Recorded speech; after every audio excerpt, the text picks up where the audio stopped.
Thanks for being with us tonight for News Center Maine at 5. I'm Brian Yukono. And I'm Bailey Cornick, and tonight for Amanda Hill.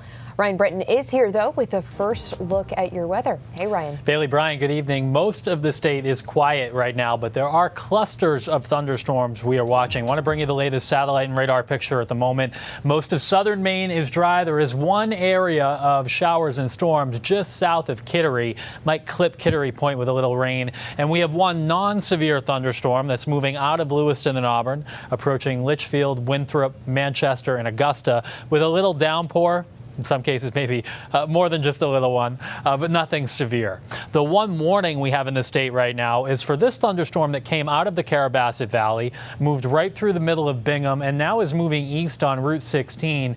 And in addition to the potential for strong, damaging wind gusts, there is a pretty good signature for some hail within this cell. Just a few minutes ago, as it went through Bingham, the radar was estimating quarter-sized hail, and that signature is continuing as it's moving east along Route 16. So putting the tracker on this one, if it holds together, it'll be heading into Parkman at about 5:24, Guilford at 5:30, and Dover-Foxcroft closer to 5:45. They actually just updated this warning to indicate greater than 1-inch sized hail out of this cell. So that's probably the biggest concern as that travels east toward Dover-Foxcroft. Northern Maine, just some scattered storms at this point, nothing that is severe. But again, most of the action is just going to be for the next couple of hours. It's still pretty warm in western and southern Maine, but a big change coming tonight. A cold front's going to move through. That will put an end to the storm risk after about 7 or 8 o'clock up north, and we turn nice and comfortable overnight tonight. More on much better weather ahead in a few minutes.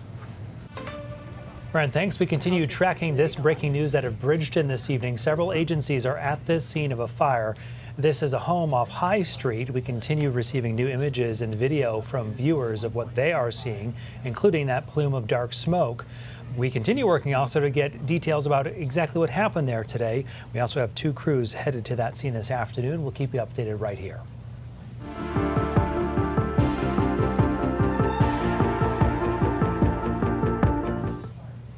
After a recent unscheduled visit to the Scarborough Ice Facility by a U.S. Senator, we're learning more about how that facility operates. This comes as questions continue following last week's deadly ice shooting in Biddeford. News Center Maine's Alex Haskell has been looking into ICE's operation in Scarborough and brings us this report. United States Senator Ed Markey. This is video posted to X by the Massachusetts Democrat showing the moment before he entered the Scarborough Ice Facility. Checking back in. During his visit, Markey says ICE told him the agent who shot and killed Johan Guerrero in Biddeford last week worked here. They also confirmed that they have no body cameras and they do no training at this facility. The lack of body cameras is something Maine Congresswoman Shelley Pingree says she has specifically raised with DHS Secretary Markwayne Mullen since Guerrero's death.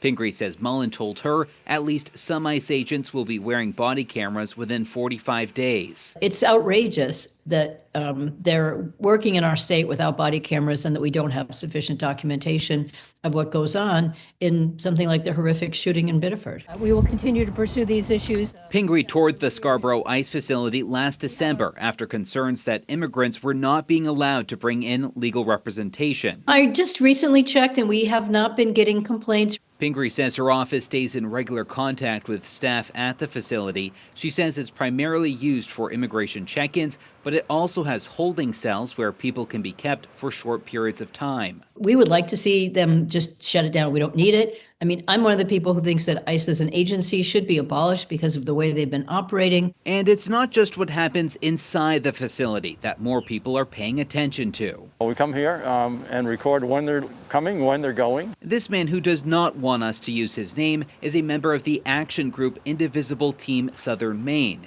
He and others often gather outside the facility, documenting agents and their movements. So that when it comes time to pay up, we'll have information we can lend to legal people.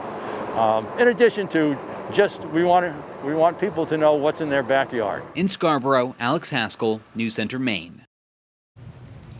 We reached out to ICE with questions about the Scarborough facility, but we have not yet received a response.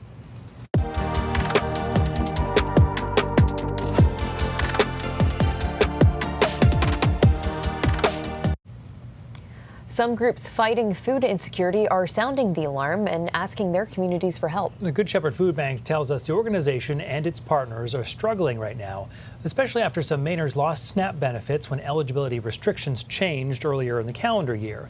Well, our Sam Olson joins us live in the studio now. Sam, you spoke with at least one pantry today dealing with a number of empty shelves right now. Hi, Brian and Bailey, that's right. The Harrison Food Bank in Western Maine has bare shelves. Its executive director says is the worst she's ever seen there. Sandy Sweat says right now the only dry goods the pantry has are raisins, oatmeal, and refried beans. Sweat says they feed 1,000 families a week, saying they typically give out 2 boxes and enough to make some full meals out of it. About a month ago, though, she says they went down to 1 box per family because they just don't have enough food. I'm feeding 1,000 families a week, and it just, I can't do it. I've had people call me my deliveries. I've got 460 deliveries, and I'm having people call me saying, what's going on? And there's nothing in the boxes, and it's true. I mean, the dry goods we don't have hardly any dry goods anymore. Sweat says she is extremely discouraged right now because she doesn't think there is a lack of food. Rather, the challenge is making it available and getting it to local food banks.